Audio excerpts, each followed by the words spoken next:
మంటలు కేవలం గ్యాస్ మంటలు కావు, రాబోయే రోజుల్లో ప్రపంచ దేశాల ఇంధన మార్కెట్ను శాసించబోయే భారత శక్తికి నిదర్శనాలు. ఇంతకీ ఈ గ్యాస్ దొరకడం వల్ల సామాన్యులకు ఎంతవరకు లాభం అనేది అర్థమయ్యేలా ఒక చిన్న ఉదాహరణ చెప్పుకుందాం. మన ఇంట్లో ఒక ఆవు ఉందనుకోండి, రోజు మనకు పాలు ఇస్తుంది. అదే ఆవు లేకపోతే మనం రోజు బయట లీటర్ పాలు ఎక్కువ రేటు పెట్టి కొనుక్కోవాలి. వాళ్ళు రేటు పెంచితే మన జేబుకు చిల్లు పడుతుంది. మన దేశ పరిస్థితి కూడా ఇంతకాలం అలాగే ఉంది.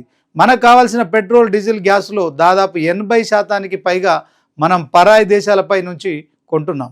అరబ్ దేశాలు కానీ, రష్యా కానీ రేట్లు పెంచితే ఇక్కడ మన దేశంలో సిలిండర్ ధరలు పెరుగుతాయి. లీటర్ పెట్రోల్ ధర 100 దాటుతుంది. కానీ ఇప్పుడు అండమాన్ సముద్రంలో దొరికిన గ్యాస్ నిక్షేపాలు ఎలాంటివంటే మన ఇంట్లోనే ఒక కామధేనువు దొరికినట్లు లెక్క. మన సొంత గ్యాస్ మనకు అందుబాటులోకి వస్తే పరాయి దేశాలపై ఆధారపడడం తగ్గుతుంది.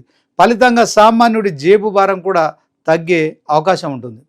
ఈ మహా విజయానికి సంబంధించిన వివరాలను కేంద్ర పెట్రోలియం శాఖ మంత్రి హర్దీప్ సింగ్ పూరి స్వయంగా ప్రకటించారు.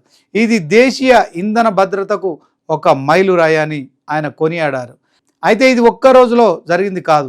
గత ఏడాది 2025 సెప్టెంబర్లో ఇదే ప్రాంతంలో విజయపురం 2 అనే బావిని తవ్వినప్పుడు మొదటిసారి గ్యాస్ నిధి దొరికింది. ఒకే చోట దొరికితే అది ప్రమాదవశాత్తు దొరికిందేమో అనుకోవచ్చు.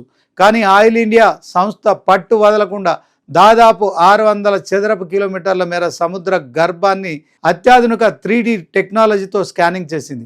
ఎక్కడెక్కడ గ్యాస్ ఉందో పక్కాగా లెక్కలు వేసింది. ఆ నమ్మకంతోనే ఇప్పుడు 3వ బావి తవ్వగా అంతకంటే పెద్ద ఎత్తున గ్యాస్ నిక్షేపాలు బయటపడ్డాయి. అంటే తవ్విన 3 బావుల్లో 2 బావుల్లో గ్యాస్ దొరకడం అనేది ప్రపంచంలోనే అరుదైన రికార్డు. ఇప్పుడు అసలైన సినిమాటిక్ డ్రామా ఎక్కడుందో తెలుసా? అది అంతర్జాతీయ రాజకీయాల్లో ఉంది. దాన్నే జియో పాలిటిక్స్ అంటారు. ప్రపంచంలో ఏ దేశం దగ్గర ఎక్కువ చమురు గ్యాస్ ఉంటే ఆ దేశమే సూపర్ పవర్.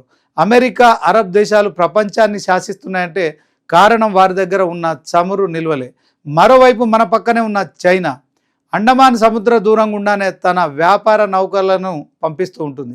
ఈ ప్రాంతంలో ఎప్పటికప్పుడు తన పట్టు సాధించాలని చైనా కుట్రలు చేస్తూనే ఉంటుంది. సరిగ్గా చైనా కళ్ళ ముందే చైనా నౌకలు తిరిగే అండమాన్ సముద్రంలోనే భారత్ ఇంత పెద్ద గ్యాస్ సామ్రాజ్యాన్ని కనుగొనడం చైనాకు అస్సలు మింగుడు పడడం లేదు. 2025 స్వాతంత్ర దినోత్సవం